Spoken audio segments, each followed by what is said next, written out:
guys, Ethan and Steve here on Tech Tip Tuesday, and today we're going to talk about why we solder connections, mainly wires, wiring harnesses for radio installs and other various purposes.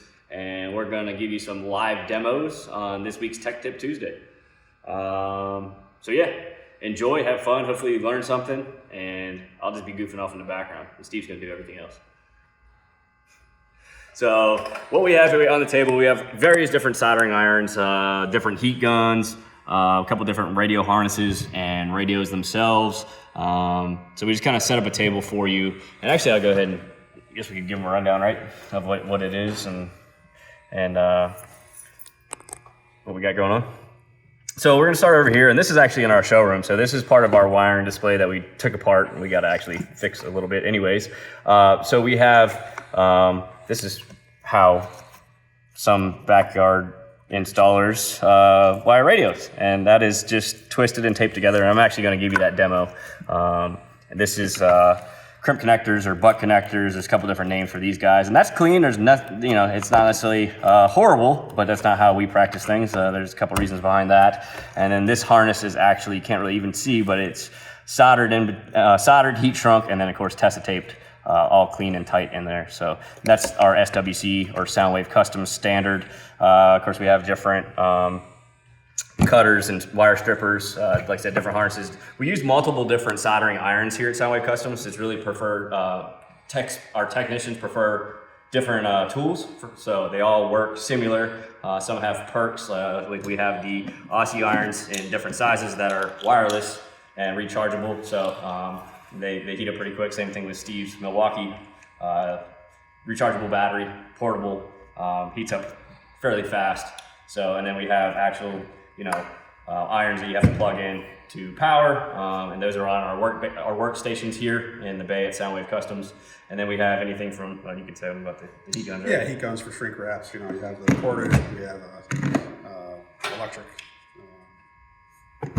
battery operated. So there's a lot of different options when it comes to those two. So. Yeah, you can use a little butane torch, if you will, for the heat shrink. Obviously, you want to be careful of flame on the wires, but if you do this for a living, it's something else you can utilize for the. And we pre-cut the heat shrink, so we buy it in rolls or tubes, spools, I should say, and we pre-cut those and then we put them on each individual wire before soldering, and then we heat shrink those and then of course tape them. And we have various different style Tessa tapes. What Tessa tape is, and that's just a brand.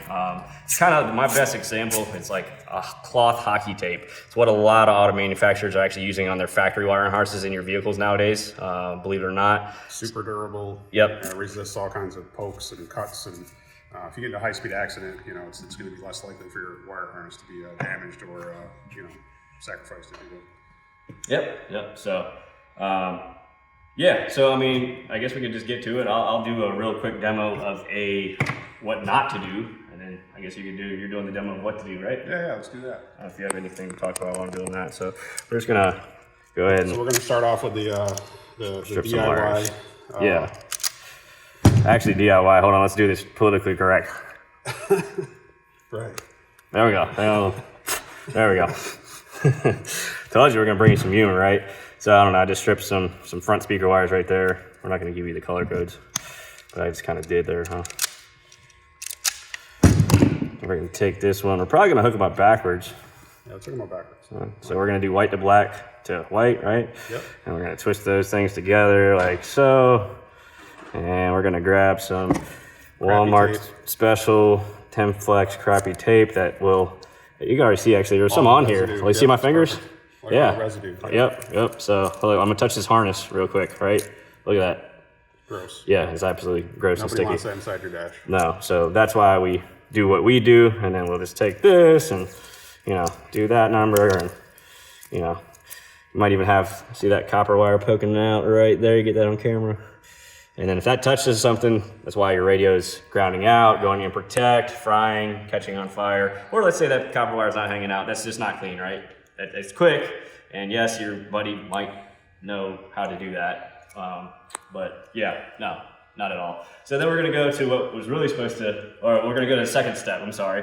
So, yep, I got this white one, so we'll twist that real quick. There. And we're gonna put this Shows the other way one. That's the backwards one, right? Yep. And you want to put them together? So we see a lot of different ways that people do this. This is another thing. I mean, a butt connector is meant to have the 2 wires put on each end, but more often than not, because nobody knows how to use a butt connector even, we see people end up putting a butt connector on like this after the wires are twisted together, and putting it together like that, and then crimping it down. It's more likely they're going to use pliers, not a pair of wire crimpers. Yeah. But whatever, it's still it works. It's better than nothing. You're right. So it's not bad. There's no reason for this to be sticking out, but that's one way. I mean, it leaves it open and for something to get in there, potentially moisture condensation, another wire, a piece of shaving. If let's say your mechanic has to work on your vehicle and he's doing something that he's supposed to be doing, and something just drops down in there. I know that's a random story. It could happen. It's gonna short the radio or do all kinds of stuff. I guess people do that for testing purposes or maybe to connect something in the future. I don't know. So we're gonna do the right way to use a butt connector at least. Yes. Real quick. I know we don't have a lot of time. We'll try to make this fast. We try to keep our videos at like the 10, 11 minute mark, but then we're gonna.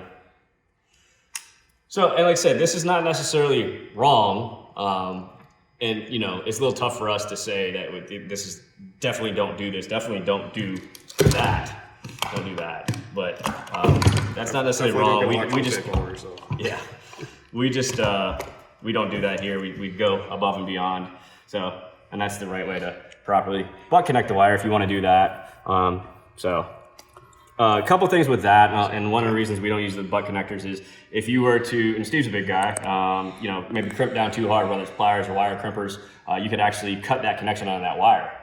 Then you put the radio all in the dash and everything's good, and you spent 2 hours at your neighbor's house or at another, even at a facility, professionally, then you have to take the whole dash back out. And like I said, I'm not trying to knock anything or anybody. I'm just here to educate because maybe that wire lost its connection because you actually broke it in that crimp. And it's just touching the rubber sheathing, not the actual copper wire. So there's a lot of other reasons. Yeah, so these are the 3 wrong ways that we don't do it. Those are all 3 right there, all lined up for you. So. Yep. And now we'll show you the right way now. We'll ditch that. We can throw that away. Garbage. So we're going to do a quick way that we do it here. Which iron are you going to use? It's totally up to you. I don't know what you use. We typically bench prep most of the harnesses, so we're going to use the bench method for today. Yep. So I got my. Actually, we're going to take this, and this is the other thing too. Actually, while Steve's prepping, so I'm gonna make a mess here. We have our solder mat, so we can actually bring this in a car. We do bench prep a lot, or 95% of harnesses. Sometimes you have to make a solder connection in the car. And these mats you could actually put safely over other protective layers, like we have the carpet or some layer of protection on top of a solder mat, to be safe. That way, in case you do get a drip, that's what that mat is for. So we try not to, but. So we're gonna strip 2 of our ends. It doesn't really matter which side you pick for your shrink wrap. Make sure that's far enough away from your solder point that it's not gonna shrink the shrink wrap. We're gonna do a twist here and get these together really nice and tight. So right now, I mean, even without the solder on there, that's a pretty good connection in itself. But we're gonna make sure that this is the temperature. This is rising right now. I like to get it really smoking hot to make sure that it's gonna grab the solder really well. And once this is the temperature, typically you wanna make sure your tip's nice and clean. This one is not, but we'll be here in a second. And then we will flow this solder in here. And we want to make sure that this, takes all that solder in. We want to make sure that's soldered throughout that whole piece. That's done. We're going to let that cool a little tiny bit before we send the shrink down it. And then we are going to send the shrink down it here in 1 second as that cools. Put the shrink down.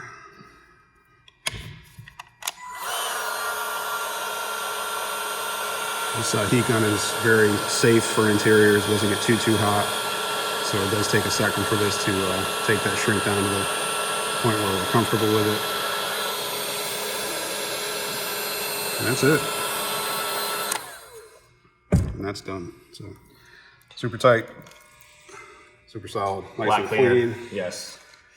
not a mess. And then if we were to complete that, you know, we would take the test tape, and we don't want to sit here and do the whole harness and show you every single solder point, but we would take the 1/4 inch test tape and then basically wrap that just to make it all nice and cleaner and put it in your dash. So these are the things sometimes you don't see behind the scenes, not only why we do Tech Tip Tuesdays, but why we have this display in our showroom as well, to show clients what they pay their hard-earned money for and how we implement the installation process professionally here at Soundwave Customs, you know, and why we do a lifetime warranty on installs. And you know it's going to last a while. And sometimes people question our prices, and you know, not just us, just maybe prices in general. And we want you to realize, you know, what it takes in just that one wire. It has 16 more to go. Yep. Depending on the harness, but yeah, around roughly 16 more to go. And that was just one wire. So it's tedious, you know, a little time consuming. So yeah. That's pretty much it. So different layers of tape, different soldering options. That's what we do here at Soundwave Customs. Hopefully that was beneficial, educational, a little bit of fun. We showed you the backyard install. My tooth still hurts. And yeah, I think that's all we got in this week's Tech Tip Tuesday, right? That's it. All right, cool. Thanks as always for checking us out. We are here Tuesday through Saturday, 10 a.m. till 7 p.m. You can check us out at Soundwave Customs on all social media, or check us out at soundwavecustoms.com. Give us a call, 757-648-8888. As always, we'll see you next Tuesday. Thanks for checking us out.